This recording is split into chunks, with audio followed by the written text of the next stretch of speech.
Good afternoon. This is the Sativa Segment. Your host, Richard Cheng. We're recording episode 16 today. With me is my co-host, Daulton O'Neill. Welcome back, Daulton. Howdy, friends. Happy to be on the 16th episode of the Sativa Segment. And of course, we have our guest today, Max Juhasz. Juhasz. Yeah, okay, so now that I've butchered your name, man, he is actually the owner and CEO of Dope SEO Marketing. Mm-hmm. My understanding is that your company is dedicated to the cannabis space for SEO marketing, correct? Yeah, we do. Okay. It's gray area marketing. That's what we focus on. Well, before we jump in, I like to say that this episode is fueled by the law firm of Ritter Spencer Cheng, or RSC Law.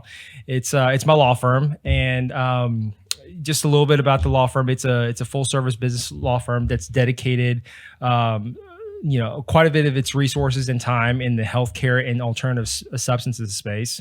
If you want to learn a little bit more about it, just go to our website at ritterspencercheng.com and to find out a little bit more about our services. So let's jump over to Max again. Okay. All right. Let's shift our focus over to your SEO marketing company. A little bit about you. Now, you mentioned earlier as we were talking, you're from New Jersey. Originally from Jersey, yeah. Okay. So what brought you down to the Lone Star State? Shortest version of this story is basically I worked in New York in the club scene until roughly a month after 9/11. The entire club scene kind of disappeared. Is there really even a club scene these days? I mean, do people even go to nightclubs? They do. They still do. Yeah, they still do. But I was working with some pretty heavy hitters back then. I was working with the Lyricist Lounge. We had like the longest running hip hop show in New York for like 2 years. We were doing live events. We were doing 4 or 5 events a week, every week. And I was going to school at the time. 9/11 happened. I mean, everything that happened with 9/11 happened, and I needed a change. So I moved. I bounced around the country for 10 years, ended up down here in Texas in 2011. Just came down here to open a completely different business, doing sales and marketing.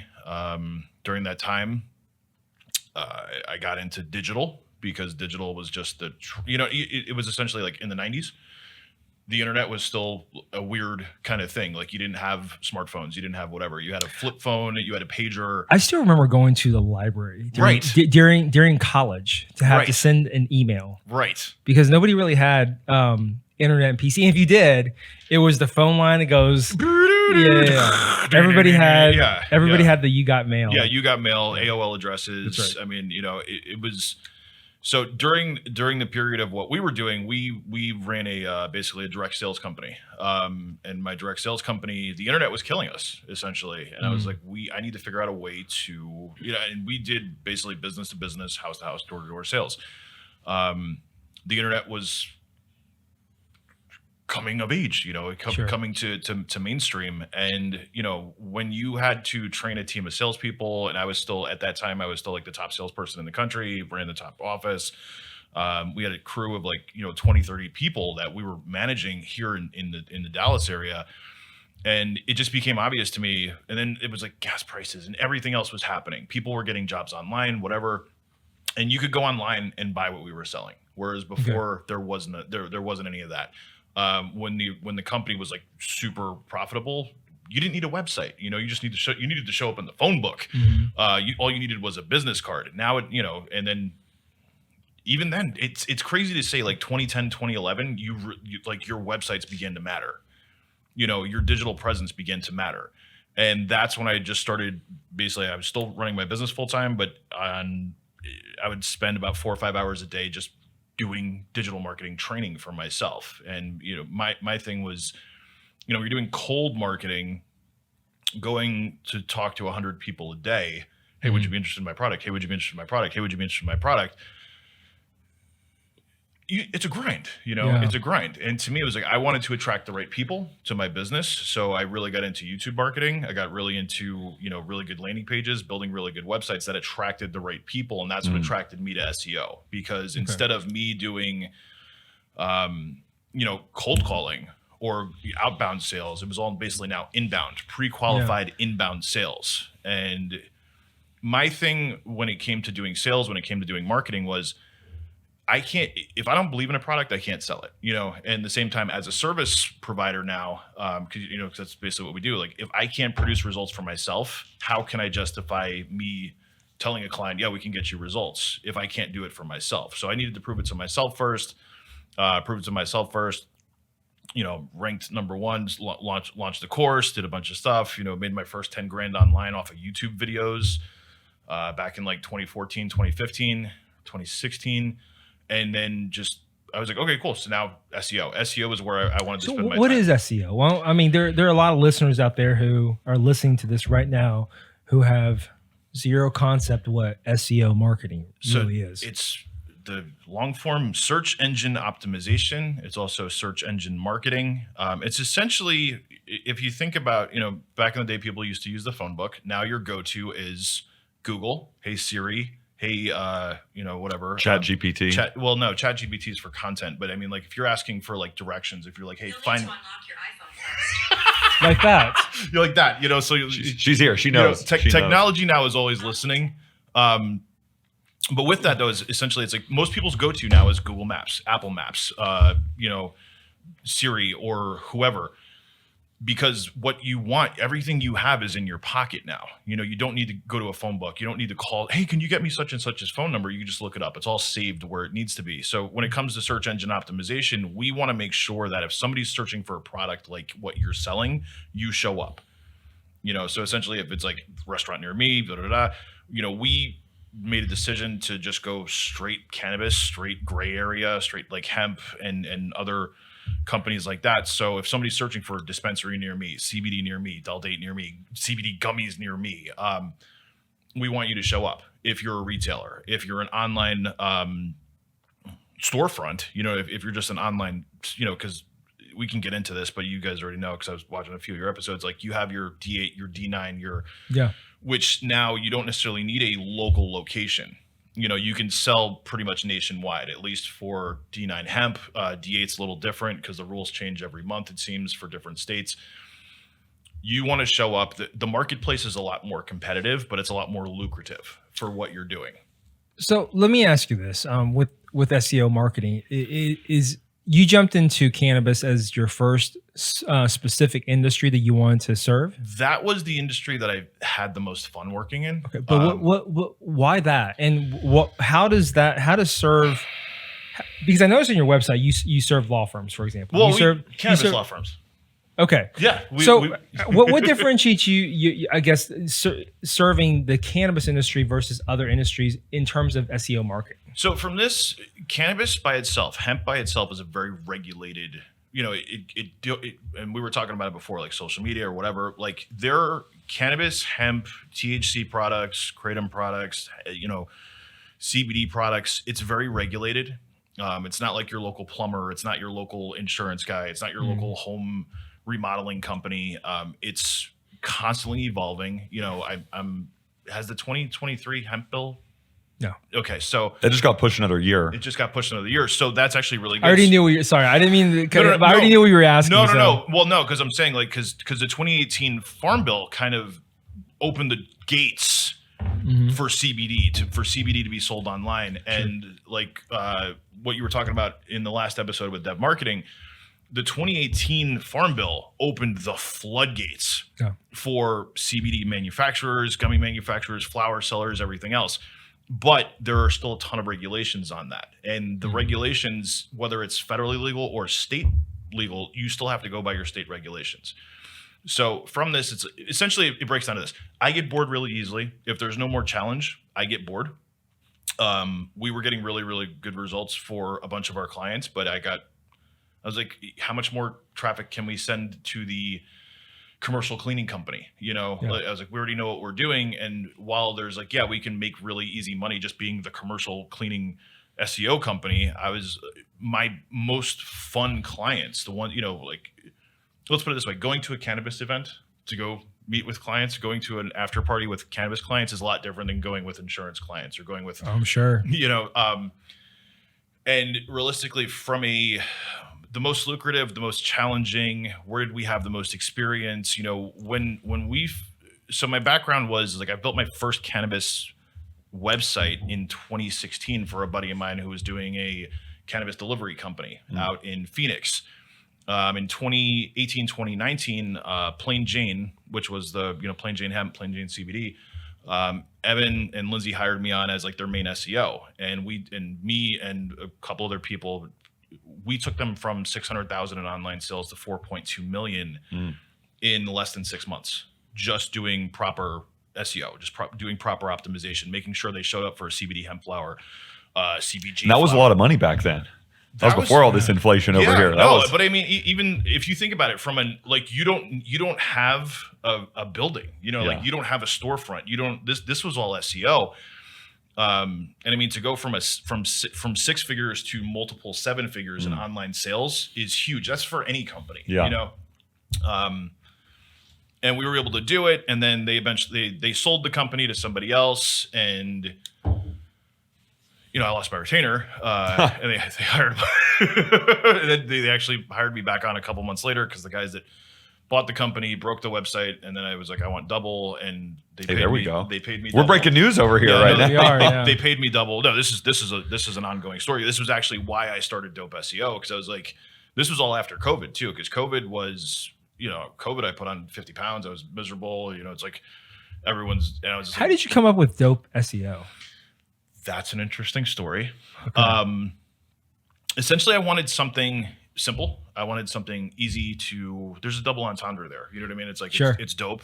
It's dope SEO, but it's you also wanted something dope. Yeah, I wanted something dope, but I wanted something. I'm also like an 80s, 90s like East Coast. I was like, I still say dope. Like, oh, that's dope. Like, so it was Dope SEO. So what do? We do Cannabis SEO. So it's Dope SEO, but we actually get really good results for our clients. So we do Dope SEO. Sure. Yeah. Yeah. And it was on. Was it your idea or was it someone else's? It was actually. It was mine. Somebody else had owned it, and it was on auction, and I paid. Actually, this was one of the most expensive URLs I ever bought. I paid $500 for the domain. Okay. It's a pretty good deal. Yeah, it was still a good deal because I was like, it was like somebody else had it. It was actually a marketing company, an SEO company in Australia, that they just stopped using it, and I was like, I'm buying it. Whatever. Those Australians, man. Yeah, it's weird. I don't know. So with SEO, that involves the URL it brings up, because I see a bunch of like dopeseo.co. Yeah. like .co. Yeah, or like .co or .org or this and .net. So how does that impact your business at all if a client has, because I think Greenlight Events has .com, but let's just say Greenlight Events Company .co versus .com. Does that impact your SEO, your business? Let's say .com costs $10,000 and .co is free, and there's no trademarks on it. If there's no trademarks, so here's the thing: I'm a huge advocate of owning your brand, and owning every aspect of your brand, including. It's Greenlight, or just .co versus .com versus .xyz for the crypto kids. Does it make a difference anymore from a search engine standpoint? Not really, but also I can tell you this: working with Plain Jane back then, there were people that would buy plainjane.net or Plain Jane CBD. Trying to knock them off, right? And they would use the brand name, and because they were trademarked, we would actually send them cease and desist letters and take down their websites, right? From a trademark standpoint, I think personally, you want to own every aspect of your brand, and this is the thing, even like the weird misspellings. Right. I've got big hands. I type really badly still to this day. I'm on the computer all the time, but I'm still like T instead of F. Yeah. If you know that there's if people actively like type in the name of your company and it's like whether it's GREEN or GREN. They may not hit the double space. Just go grab it. Grab it anyway. Digital real estate. I see what you mean. Digital real estate, you want to own it because I want to own my brand. Yeah, but for SEO purposes, it's irrelevant right now. For the .co, .com, .net, .xyz, each one's a little different.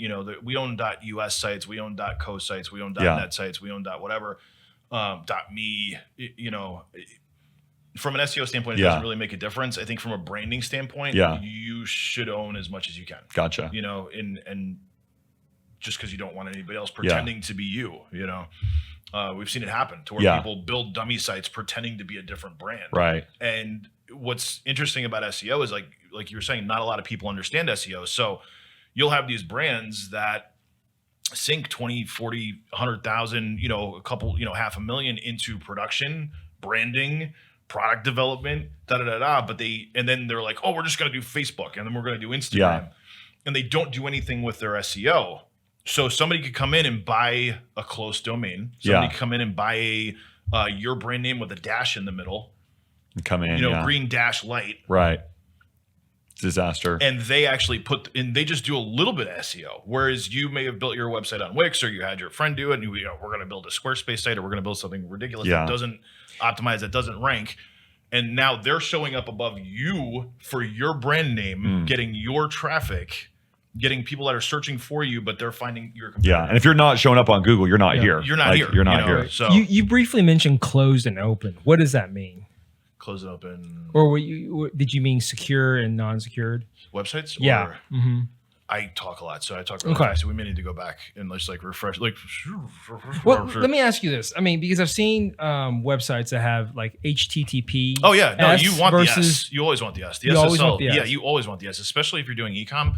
But why? Well, it's a secured socket link. Okay. The SSL basically means that you have a trust factor, that your site has at least like the bare minimum of security on your website to allow you to capture information, enforce some sort of security against spammers, hackers, whatever. But it's also like you have a secure line. If you're doing e-commerce and people are paying for products on your website, your SSL is incredibly important, because the last thing you want is somebody visiting your website and a red flag pops up that says this site may be trying to capture your information and sell it to somebody else. Whether you have the S or not, does it impact the optimization aspect of it? It does. It does, because it's a trust factor for Google. If let's just put it this way, and there's plenty of hosting companies right now that offer free SSLs, unlike GoDaddy, to where it's like if you just go in and you buy the basic GoDaddy hosting package, they're going to want to charge you $100 per website per year for an SSL package. But you can go with WPX. You can go with a ton of different hosting companies that'll give you a free SSL.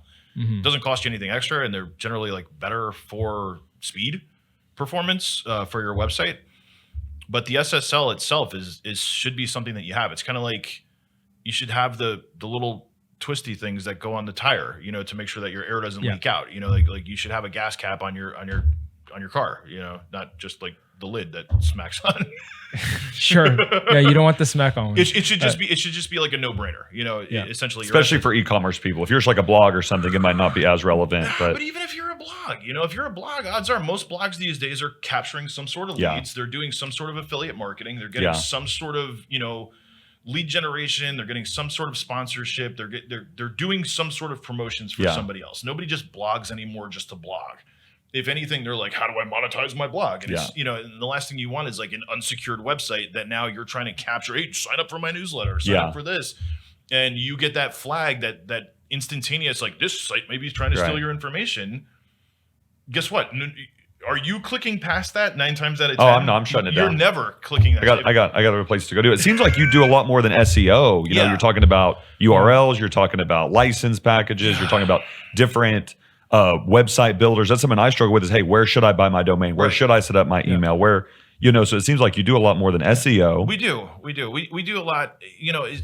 My thing is this, like from a marketing standpoint, from a digital marketing standpoint, I primarily focus on SEO. That's just what I do, because to me, that is the most important way for you to get traffic. That's the most important way for you to own your brand. That's the most important way that it is the most long-term, tangible, viable way for you to gain customers. If you're searching for a pizza shop, you want to show up for pizza shop. If you have 1,000 milligram D9 strawberry lemonade gummies, and that's specifically what I'm looking for, you should show up for that. If I can deep dive this so deep, but it's like if you think about how we shop as consumers, I'm a very conversion-based search engine person now, and that's essentially what we focus on.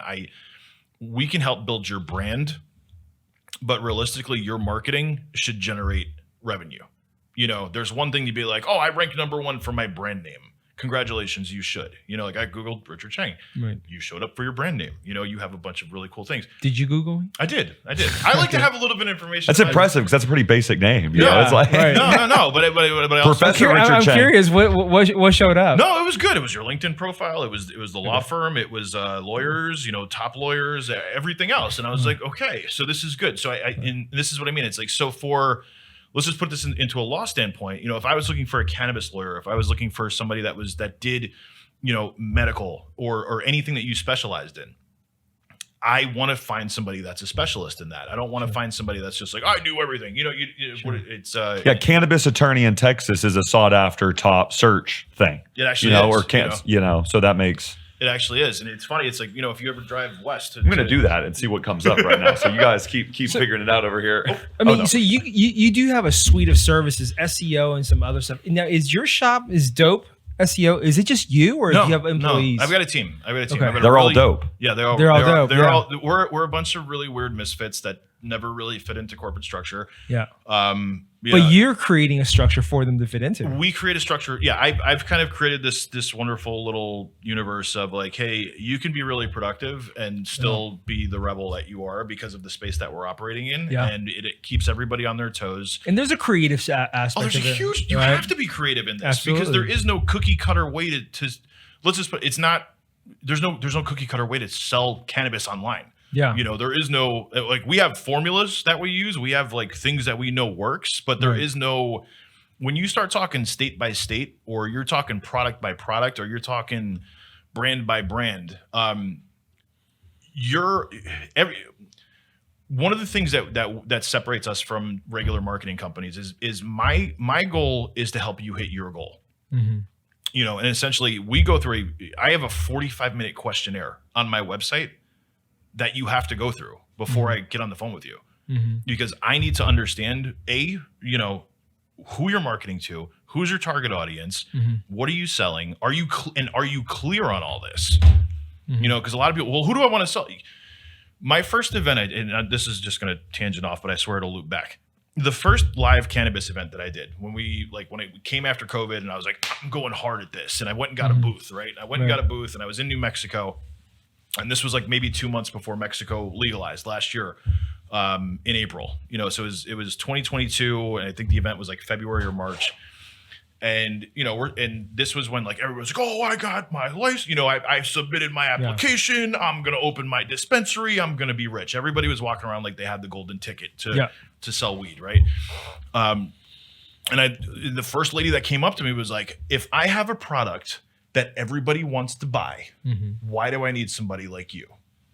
And I was like, that's actually a valid question, you know, because you'd think like, why doesn't it, you know, when it comes to hemp, when it comes to CBD, when it comes to D9, when it comes to cannabis, it's like you have a very specific audience. Yeah, but at the same time, if everybody thinks they're going to get rich and there are 20 different people who are thinking they're selling the same thing, what differentiates her product from everyone else's? There you go. So this is where the conversation started, but also go ask Oklahoma that. You know, Oklahoma has 7,000 growers and 3,000, you know, rec or medical dispensaries. Sure. When you have a city like Durant with 35 dispensaries, 5 on each block, like what separates you from everybody else? And what's the population, Durant? You know, it's like you have more dispensaries per capita in small cities in Oklahoma than you do in. Oh, and the crackdown's on. That's a whole separate. That's a whole other conversation. So then we could start going state by state, but. You know, for her, I was essentially, and she had an interesting case. She's like, I work for the state. I have a dispensary license. I'm guaranteed to be the only one within 20 miles around me. I was like, that's cool. She's like, I just. It's what you call capitalism, folks. Work for the government and figure it out. Gotta love it. So, but with her, it was like, I just bought these billboards. I was like, cool. She's like, yeah. So when you're driving down the highway, it'll be like exit now and drive down to my shop. Okay. Cool. Do you have a website? No. Do you have a Google Maps page? No. Do you have a Facebook page at least? Do you have anything that's branded to your business where people can find you?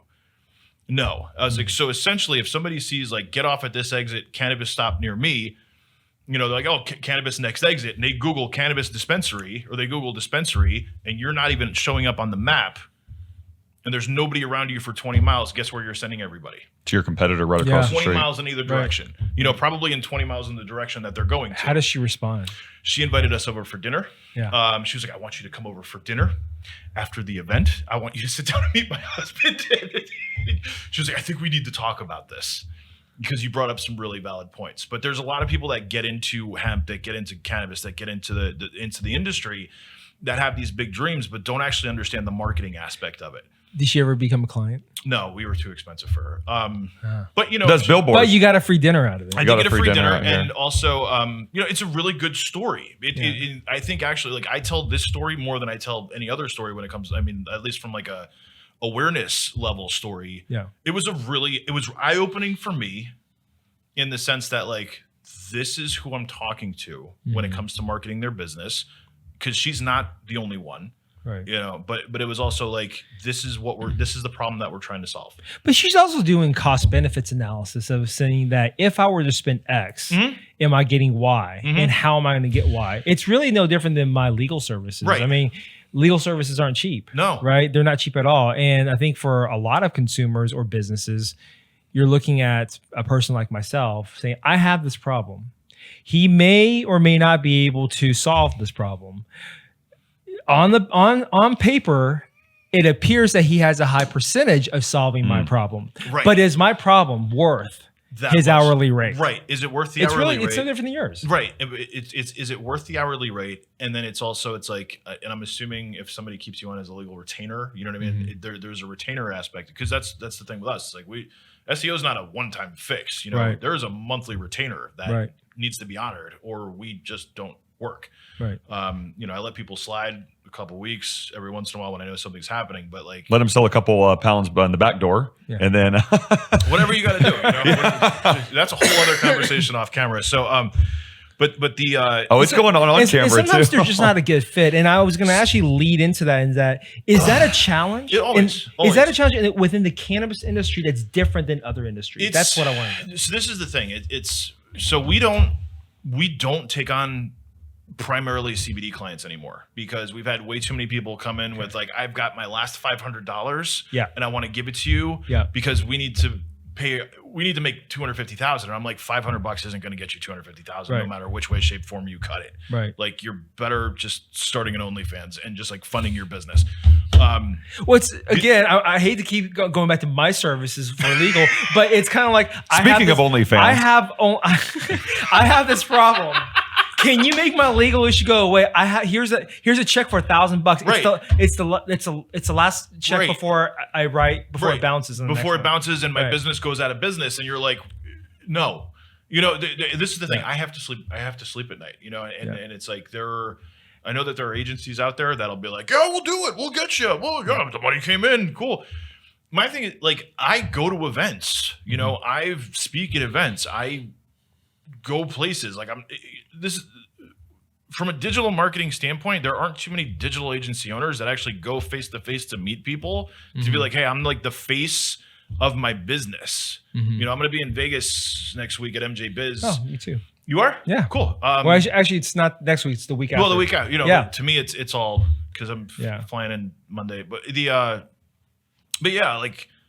I go and meet. I'm co-hosting with Mita for the podcast. Actually, I should talk to you about that if you want to get on. Yeah. But yeah, like I'm going to be there for 3 days. Like I go to events, I meet people. You're on LinkedIn, you're in people, so you're not hiding. You're not some internet. I'm not. You're not some internet hidden person. Yeah, and this is the thing. I took a lot of my images down off of my own website just because whatever. But like, I'm still the guy doing all the marketing for my business. Yeah. Because I'm the one that you're going to talk to. Initially, like my team, there are certain things that I'm training people to do, but I just do better than anybody else that I hire. Yeah. But I do have a whole team that handles a lot of the back end stuff. But I'm the one that you're dealing with primarily. You're the relationship. I'm the relationship. I'm the one that meets people. I'm the one that establishes this. I'm the one that, and this converts. But it's also like, my thing is this: I need to get a feel for you, the same way you got to get a feel for me, because I'm not going to tell you everything that you just want to hear. 9 times out of 10, half the conversations that we're having with people are, that's a really dumb idea. Don't do it. This is what you should do. I could talk to my friend. I'm like, don't do it. It's a bad idea. Or why did you do that without consulting us? You know what I mean? Because our Facebook page got taken down. It's like, why? What'd you do? Yeah, it didn't just happen magically. Yeah, it didn't happen magically. Yeah. And this is the thing. What are some of the excuses? well, we didn't know. Or, well, such and such is doing it. Zuckerberg's a bitch, you know? It's like, The internet, you know, it's this. We thought he was cool with it. yeah, he was. I just watched The Social Network again. That was a great movie. Yeah. It's a great capital. I mean, it's a great story. Yeah. You know, this is the thing. It's like, but most people come into this and they're like, oh, I don't understand why my page keeps getting shut down or why we keep getting kicked off. It's like, go read the terms of service. Meta owns IG. Meta owns Facebook. Facebook does not allow cannabis on their platform, you know, in any way, shape, or form to be sold or marketed. Right. Read the TOS. And if you're going there like, hey, man, come on down to our place and we've got weed for sale. It's a whole situation. It's a whole situation. And then you get your accounts taken down. You get your whole business shut down. You hire a new person at your store who accidentally connects your website to your Facebook page and uploads all your products. I wonder if that triggers like an interruption policy. It triggers an automatic shutdown of your account. That's what it triggers. I'm talking about like if they can file with their policy like a business interruption policy. If they could sue? No, if they're are you talking about Facebook or the people? Yeah, if they're Facebook, because that's their primary source of revenue, right? And so if it gets shut down, arguably that's like a business interruption issue. It's still blatant on their terms of service that like you cannot promote this product on our website, and then it's essentially you going against, because this is the thing, you don't pay for Facebook when you create an account. It's their platform that they allow you to use. I'm just saying like because a lot of those businesses will buy a business interruption policy, right? Like I'm sure that there's some sort of insurance and that. And I'm just wondering if like anybody has ever purposely shut it down to trigger like a business interruption policy. Well, especially when they change the policies every once in a while. Especially if they're cash poor businesses. This is why I love talking to people smarter than me. So that's actually. If you're watching, do you see where I'm going with this? I do actually, and if anybody's watching this and you catch on, take notes because I think that would be worth a test. I'm not saying to do it though. Yeah, and nor am I. And I was trying to insinuate something, and I was hoping that one of you would catch on to it. It's just real. I wanted to go real fast to your billboard thing because Gary Vee talks about you have to have people's attention to convert. You do. So you got the attention with the billboard, but it's not converting. Right. So that's like kind of where you come in. Just because you have their attention. Just because you have a billboard. I mean, we're here, right? You live in this area. How many billboards do you see driving up and down? I see a couple. No. A couple. No. You know. Do you pay attention to them? No. No, because billboards are everywhere. Right. And here's the kicker to a billboard. You can't track conversions from a billboard. Right. The same way you can't track conversions from a radio ad or a TV ad. You got to have their attention, then you got to convert. Yeah. And this is the thing. It's like our background comes from e-commerce and our background comes from local optimization. And when you can combine a local website with an e-commerce platform to where you can actually track, this is where your traffic is coming from. This is where your search volume is coming from. But also, this is where most of your sales are coming from. Because if we're talking, different states where cannabis is legal, there's a lot of people that are running ads on Weed Maps, running ads on Leafly, doing all this other stuff. And there's no way to track your sales from that because in most states, it's still a cash business. So yeah, you can drive 2,000, 5,000, 10,000 visitors a month to your website, but how does that convert to actual sales versus an e-commerce store to where it's like, hey, this is the term that sells the most. I know you're really in love with this skin cream that you spent a year and a half developing, but nobody's buying it. Everybody else is buying the gummies, or they're buying the tincture, or they're buying this. And this is where you should push your money. This is where you should push your marketing efforts towards, because this is where you're getting most ROI. Versus this is where you're getting the most churn on. Yes, I know this is the greatest sex wax, oil, lotion, butter thing that you've created. Right. You sold 4 of those last month. You sold 1,000 of these, gummies, or you sold 1,000 of these vape cartridges. This is where we should focus our efforts on, because obviously this is what people want, and I think that's. So it's interesting. So because it sounds like a lot of businesses, they have a decision to make. Do you focus on your strengths, or do you focus on improving your weaknesses? For businesses, I from an SEO marketing. From an SEO standpoint, we'll always tell people it's like, dude, go where the money is. Like, or at least from a marketing standpoint, don't interrupt the money flow. Don't interrupt the money flow. In fact, build on it. In fact, build on it, and then you can now offer somebody something new. You don't. If you go to the steakhouse isn't like, hey, I've heard about a really great salad. They're not switching up the entire game. You go to Ruth Chris because you want a good steak, but they're not going to. Hey, have you heard about the Impossible Burger? You know what I mean? No. Shout out to Italy and France making it illegal to properly label their meat. But that's a side note. You Google it. I didn't even realize that's the whole thing. They've made it illegal to do that. I'm thinking about going to a steakhouse. Okay. And I'm thinking about asking for the Impossible steak. Okay. Yeah, but I mean, if you think about it, you have the guy that's like, we've been dry aging this for how long? Yeah. Right. And then you come here, do you guys offer you're shopping in the wrong store. And if that's who you're trying to attract, it's like, look, carnivores, if you're a real steak lover, most of them, you're not going to sell on why they should go vegan. So it's essentially, once again, it's understanding your client, understanding your customer base. Who are you selling to? Who are you marketing to? Are you a lifestyle brand? Do you have customers that really just want to get buzzed? I want to get, I'm trying cannabis or hemp because I want to feel the effects, or are you doing it for a wellness thing? And then if you're doing the wellness thing, here we go. Guess what you can't talk about on your wellness website? Yeah, probably your products and how it cures XYZ, right? Right, because the FDA, right. Because even though the FDA has lab tests and they have tested CBD and they have tested hemp to prove that there are beneficial effects, it wasn't your strain, it wasn't your grow, and it wasn't your specific product. Right. Unless you're doing Epidiolex saying it, then you can't do it. Here's something fun, because there's a dumbass in the industry that's roaming around that told me that I think. There's one specific one that told me. I was going to say which one, right? Because I can think of several. Your partner knows exactly who I'm talking about right now, because it's fun. But it's hilarious, and it definitely involves SEO. I was told that FDA warning letters are the #1 SEO you can get for the industry, because when you type a company's name, the FDA warning letter is superseded at the top. And so far, that's kind of been true for me. So maybe you think about it, look about it, but FDA warning letters are like SEO dream gold. Because it's like, when I came after this guy, I'm like, you're a dumbass. We know what you were doing. He was in COVID saying that's this. Like being on a sexual offender list. And maybe he's proud about it. I didn't say this guy's smart. I say he's a dumbass. Right. No, but that's like being on a. But for search engine optimization, you Google the guy's company, it comes up at the top. Does that instill trust? That's still a search engine optimization. But doesn't. I'm not advocating. No, I'm not buying a stuff. But that's not my question. I'm asking, and for you to look into, because this guy told me this. No, we have clients that have had FDA letters written to them.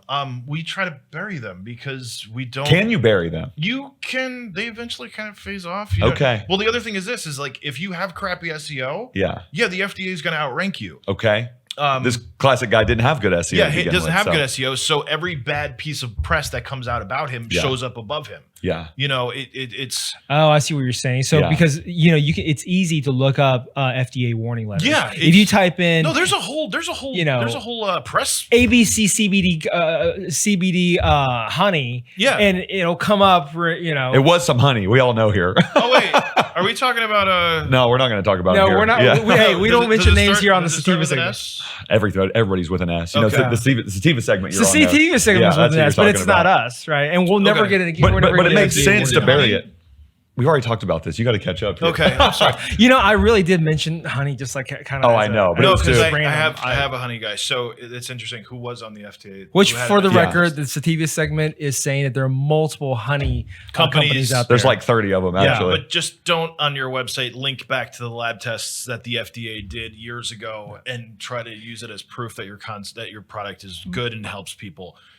Realistically, if you're not a doctor, don't make medical claims. Yeah, but so let's even if you are a doctor, you can't make these medical claims. No, you actually can. Oh, you can. Okay. But let's hone in on that for just a second.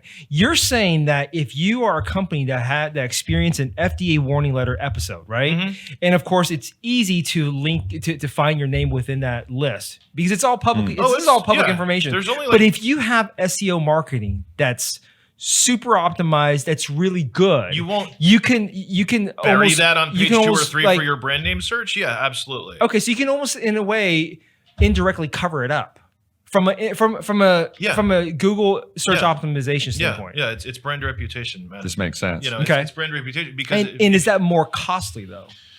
Is that really because okay? So I guess in other words, are we saying costly or is it worth the investment? Is it, well, here's the thing. Once again, it's kind of like day one at the gym versus you've been hitting the gym. Even if you've been doing 20 push-ups a day for the last 3 years, you're still in better shape than somebody that hasn't hit the gym at all. So even like a small sort of like, hey, we've got a budgeted SEO, plan. To where we're building our brand, we're building our reputation. There are articles about us. There's public relations being done for us. It's not just Facebook and Instagram, and our website is like has nothing on it. Where we, basically you find our Facebook page or our Instagram page before you even find our website. Versus like your website should be everything that that's your digital real estate. But yeah, like, is it costly? I think it costs you more to not do it than it does to do it. I think from is it worth the investment? Yeah, absolutely. Sure. But I guess where I'm really asking is, let's hypothetically say I have that, have honey company, right? And let's play out a scenario. I got a warning letter from the FDA. I don't want anybody knowing about it. And if I go to you, post FDA warning letter, compared to pre-FDA warning letter, is the service package that you offer to essentially triage a bad situation different than before? Yeah, because this is the thing. Once again, there is no cookie cutter thing for this space. That's right. Because whatever you're selling, if your brand name sucks, or if you have something close, if you have a brand name that's kind of like, if it doesn't make sense for the space, or if you have a very specific brand name, we have to analyze what's going on. We have to see where you show up, how you show up, what people are searching for. And then it's also like, is this trending? Is this being virally shared? Have you pissed off enough people to have them, I hate these people. Did you see what they just did? And now it's being shared on Reddit and Twitter and Discord and everything else, to where it's like people are just randomly going crazy. Versus like, oh, it happened, but nobody cares. Or maybe some people don't even know. Or some people don't even know because you didn't make anybody mad, and nobody's like virally sharing this because they hate your business. So, does it cost more? Yeah. How much triage? How much damage do we have to fix? Okay. You know what I mean? Like, where is this being shared? Getting to the second page on Google would be a good. No. But here's the thing, though. No, but he makes a valid point. What he's saying is, it depends on the amount of damage post FDA warning letter. Is it being shared everywhere? Or are we talking about did you make the news? Limit smoke? Right. Did you make the news? Yeah. Did it get picked up and then get picked up by a syndicated? Because then it's a crisis management situation as well. Crisis management, and then it's just like, dude, you may want to rebrand. Yeah. Time to shut down shop. You may just want to rebrand. I mean, it's kind of like when I make fun of people's haircuts. I make fun of, but when I make fun of his haircut, it's all over social media. Yeah, the professor. There's a lot of damage to be done to be corrected here. So much damage. No, but he owns it though. You know what I mean? Like, if anything, it's like, yes, I know. That's right. I have a mullet, and he owns it, and that's actually kind of how you do it. COVID that did. I used to, when they said you can't get haircuts, I said, okay, we got to save some money. Yeah, I'm going to save some money. I'm just going to, business in the front, party in the back, like, and you own it, which is great. So it's not like a Britney Spears shaves her head video, which is, oh my God, Britney shaves. It's pretty hot. I mean, listen, there's something to be said about bald Britney. Like, there we go. Who was the other celeb that shaved her head? Was it Amanda Bynes? Yeah. I think it was. Or, I think Christina Ricci did it too. Really? Derek Holland just did it for a cancer fundraiser, but that was like, Yeah, I mean, he's a guy though, so it's still chill though. Yeah, it's still chill. I want to ask a couple questions about ads and Twitter and Meta opening up their policy, but that might be a long conversation. So we got time. If you want to ask a question, I got a good one about just the Twitter and what he thinks happened, but if you want to go first on something. No, the only question I have, and we really are starting to count down on time here. I can see it in the reflection, but I guess my question would be more on if a company were to hire your services, right? What are some of the things that they should consider? A middle market cannabis company, what are some of the top 3 considerations they should consider when they hire an SEO marketing company or marketing team? Is it is this something to address their website, or is it about the actual content of the website?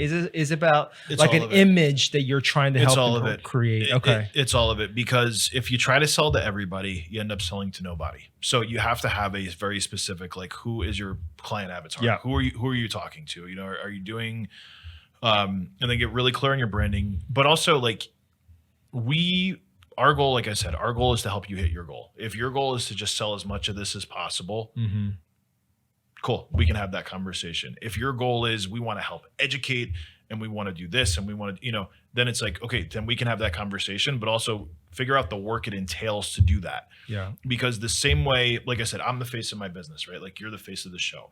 You're on the, you've got the law firm, which congratulations, by the way. Thank you. But you're a mogul for that. You're in front of that. Most brands, I can tell you this, most brands coming in don't want to be the face of their business. So then it's like, okay, cool. So who do we get to be the face of your business? Because I can tell you this, let's talk COVID. COVID taught us to shop online. You know what I mean? And if you're an unknown brand or a new brand, what's the first thing you do as a consumer when you start researching a brand? Start looking it up. But I mean, if you're trying to figure out what's the best product, you start comparing it. You start reading reviews. Yeah. You start reading reviews. I'm big on ingredients now. Ingredients. Like the Food Babe on Instagram is teaching everybody that. So here we go. So you're looking at Yelp reviews for consumer goods. You're looking at reviews for services when you Google it. I'm creeping them on LinkedIn. Like Olipop is on LinkedIn. I'm like, oh, these guys are. If you're shopping on Amazon, it's proven. Like most people read reviews. You read the good ones, and then you read the shit ones. Right. And the shit ones are the ones that generally help you. Well, you really focus in on the shit ones. I enjoy reading those the most. But here's They're the thing. entertaining. It's almost impossible to have a perfect 5-star review on anything because there's it's almost more suspicious. Yeah.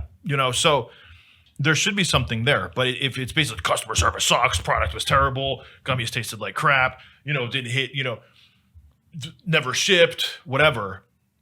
There's a lot of things, So this is where we go into it. It's like we got to get your reviews, we got to get your brand, we got to get your ingredients, we have to educate, we have to bring brand awareness, we have to do this. So what do we focus on? We're essentially, that is our goal. Our goal is if you're a brand new company or you're just getting the ground rolling, is hey, we have a good grassroots thing here. The community around us really supports us. Great. Let's get some reviews. Let's get some testimonials. Let's get some people saying how much they love your business.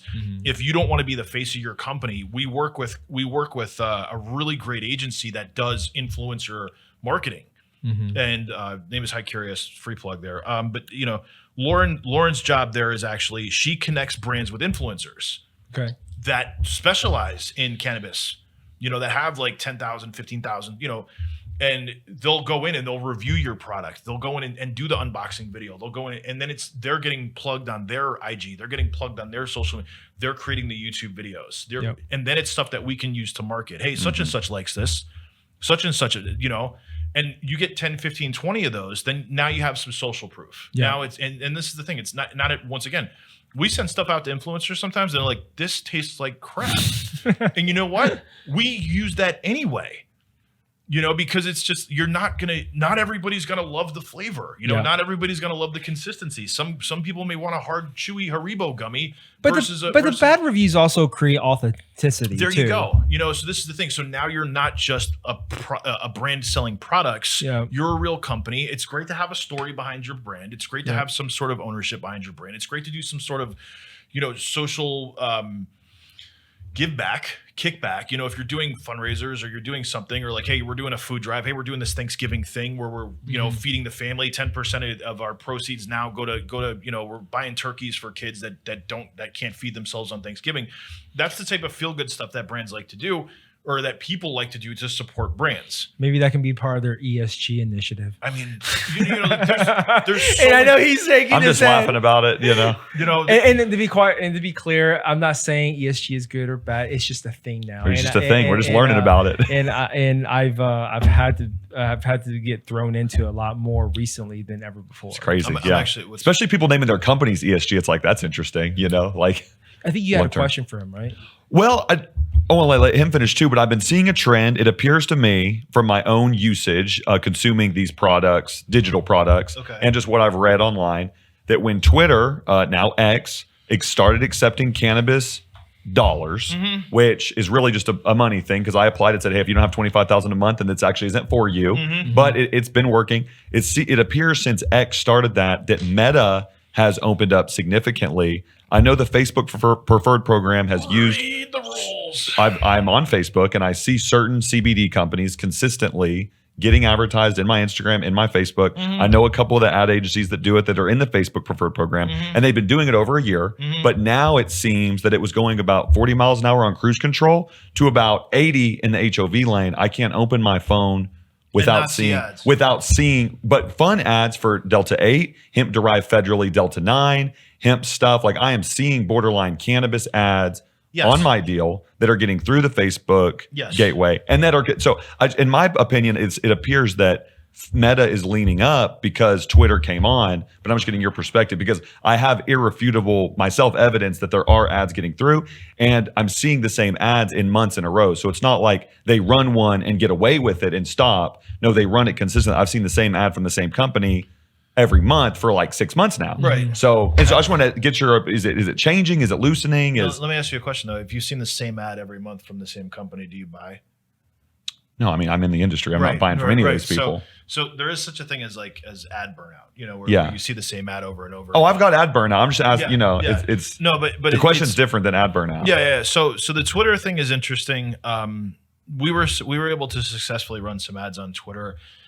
Or X. Or X. Sorry, X now.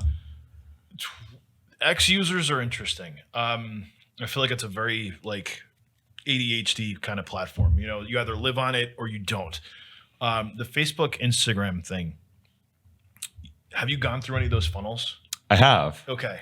They're really interesting the way they do it. I can like different pages, like page arbitrage? Page arbitrage, but it's the way that they do those. I can tell you this, the conversions on most of those ads are trash. Okay. From a sales standpoint. Yeah, I'm not buying CBD on Facebook right now. Not buying, but it's also, if you actually read the rules from Meta now about what they're allowing you to do to get to run those ads. It's the same thing. Now, back to this. I used to do a lot of SEO for drug rehab companies and sober living and whatever. It was the same. You still have to submit a legit script verification. That I think is $2,500, $3,000, $5,000 for the application. To Meta. To legit script. Oh, okay. For them to verify you as a real business. Okay. Before you can even start running those ads. Gotcha. And then you take that certificate to. You just say, "Hey, we're a real business." Yeah. Okay. But that's $5-10 right there for that. Then you have to do the creatives, but then also from the last time I looked at it, honestly, it can't be consumables. Okay. It can't be consumables. I see a lot of consumables. Keep going.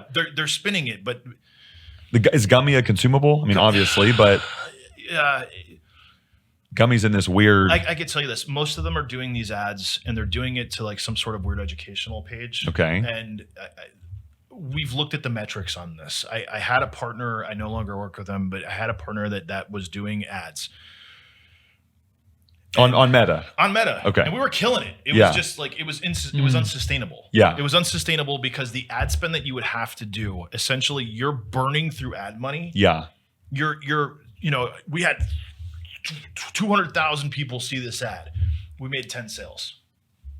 Wow. It's kind of like an Uber thing where you give everybody free rides for 10 years hoping to be the thing. Hoping to be the thing. But it's that also. It's also your conversions aren't there. You know? And essentially, let's put it this way. Once again, who's buying CBD on Facebook?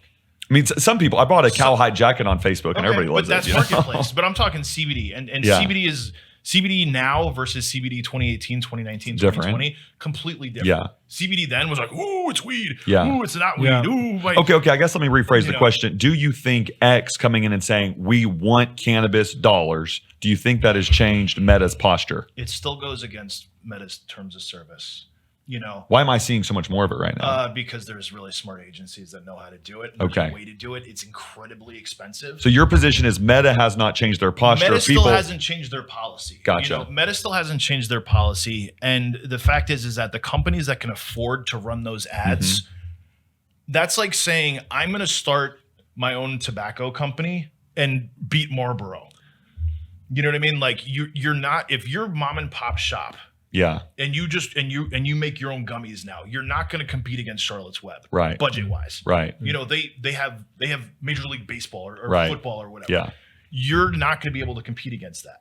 Or if you do, you're not going to be able to sustainably run those ads to the point where you build the list and you build the brand and the email list and the follow-ups and all the stuff that you have to do. But Facebook's like, people are like awake over there. So if they really hated it, they would shut it They down. would take it down. Yeah. You know, but I was just gonna say you're kind of rolling the dice. And Rolling you're the hedging dice. the bets that it doesn't get shut down. Yeah. Right. And my position is what I've seen is it feels like they've changed their posture, even if they haven't updated their terms and service. They have, but they haven't. And essentially, it's like if you have the money to pay them, Yeah.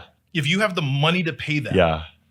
what they want, if you have the money for an It's like agency- putting blood over your door for This- it's like essentially, Passover If here. you're going to spend Yeah. $100,000 a month Yeah. on Facebook ads, They're they gonna- may turn a blind eye on it. If you only have, I'm spending $1,000. Yeah.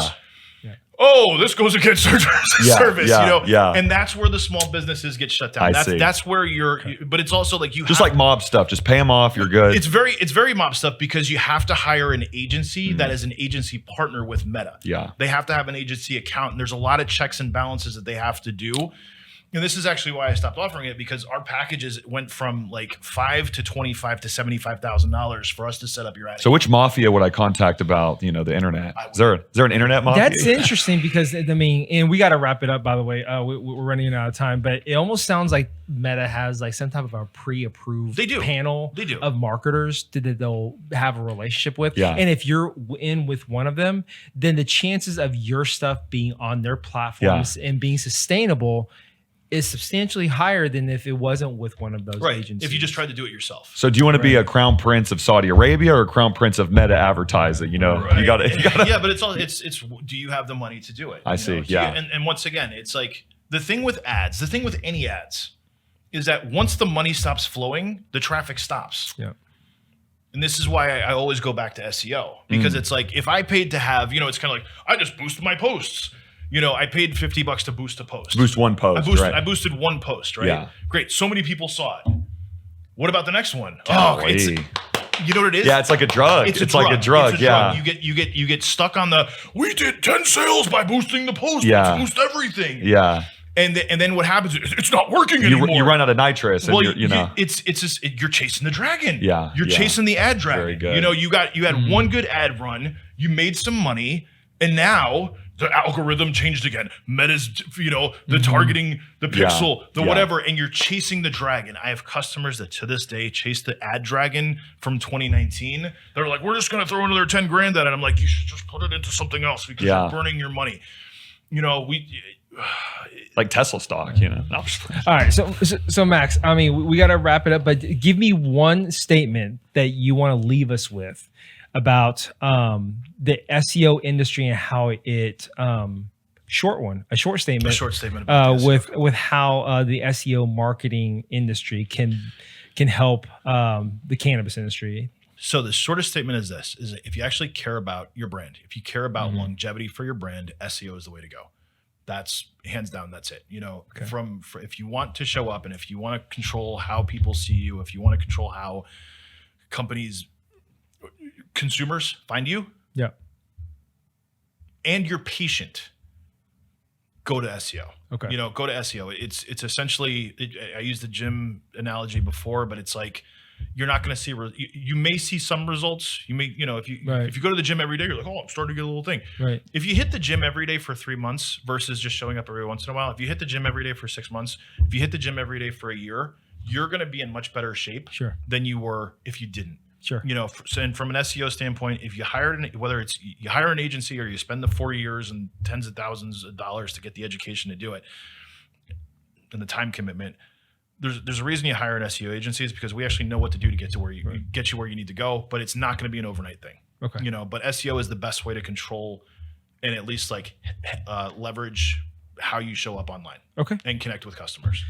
All right. Well, hey, man, thank you so much for this was giving us your time and teaching us so much about the SEO. It was fun. To go back on the earlier show, I typed in Cannabis Lawyers Dallas. Shout out Ritter Spencer Cheng. Right. All right. You type Cannabis Lawyers near me, Ritter Spencer Cheng. Yeah. All right. If you type in Cannabis Lawyers in Texas, it's a defense attorney that comes up first in Austin. Okay. So that's just all like a side note, No, that's good. It's good to know. Just fun stuff. So that's what I mean. It's search intent, it's buyer intent. It's it's basically most people search with an intent in mind. Very few people, unless you're going to school and you're like, I need to know how this works. Right. Most people search online with some sort of intent. Yeah. And it's understanding the intent of the person that's searching for your company. Right. And if you can position yourself to show up there, understanding what they're looking for, you position yourself to build your brand, build trust, and obviously make more money. So well, I learned a lot, and I hope y'all did too. And you're in the running for best shirt on the Sativa segment out of 16 episodes. That's right. Shout out to Ralph Lauren. Well, thanks everybody, and that's it for the Sativa segment today. Peace. All right.